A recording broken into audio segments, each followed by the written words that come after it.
Hello. Okay, so we left off last time at Manas, man, self, or the greater body. And now we're going to go backwards for 5 letters. I said that they were all kind of connected. And that's because they are all going to be different, like states, or kind of like the different material categories. And in science, a lot of times we think of that as liquid, solid, gaseous, and plasma. While there are also like the elements in a few other different traditions, which are usually characterized as earth, fire, air, and water. Some Eastern tradition also includes wood. And then this one is going to include one that's a little bit different also. So, okay, so first is L. L is lago. Lago means water or flow. And as you can see, like from the shape of it, it's a straight line with a directional arrow. So it's going to indicate movement. Really interesting as far as astrology and stuff like that goes. The moon being known for like impulse and different things like that is going to be similar to the idea or the concept of lago. Wherever there's a lot of water motion, sometimes it like changes the landscape of like the coastlines and things like that, just due to the motion of water and like I said, the moon causing the tides with the gravity. But main thing on this one is going to be water flow and like the directional movement. Kind of similar to constructive criticism, as in comparison to like degrading speech. Lago would be more constructive criticism, and then degrading speech is nothing good. Okay. So then we also have K, Kano. This one's fire or knowledge.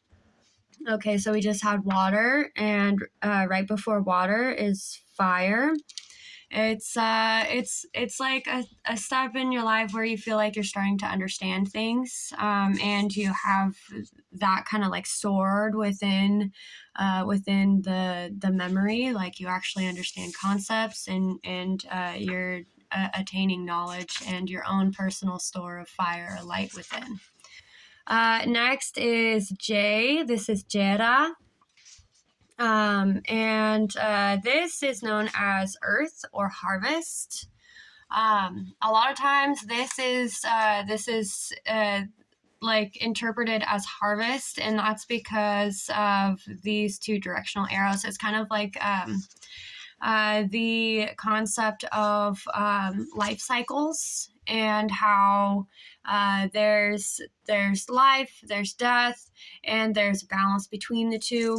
And this, with the concept of harvest, is going to be also understanding the concept of energy returns. So whatever energy you put into your agricultural field is typically also going to be what you're getting back in food and supplies and resources throughout the year.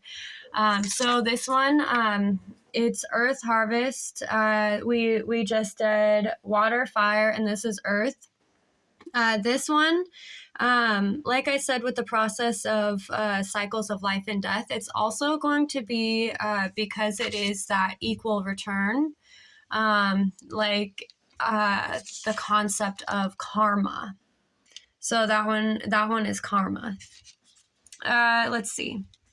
The next one, so we did water, fire, earth, and now we're on ice, which is interesting. It seems that this one was considered its own separate thing.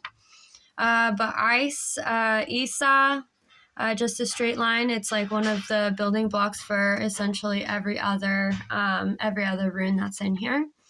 Isa, and Isa is ice or stability. It's going to be a solid form. And then Hagdas. Hagdas H is known as air or distortion. And this one's really interesting. So let's see. As far as elements, we've gone through water, fire, earth, ice, and then now air. Let's see. So air, this one, distortion. It typically is something that is a little bit distorted as far as the concept of wind being another additional movement. And if you look at this little symbol here, it's two parallel lines, and then you've got a line that is connecting the two. And the way that I typically interpret this is, especially with the concept of air, is in taking tangents. Like when you're talking about one thing and then you just hop onto the subject of something else that's like slightly similar, like a parallel thought train.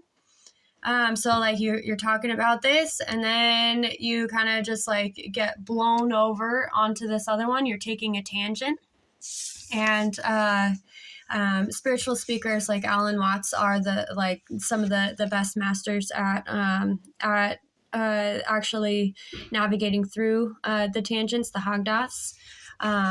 His catchphrase, well, that's enough of that, and then he moves on to the next back to the main topic that he was talking about, is a really, really good method for navigating the Hagdas air. Okay, and that's it.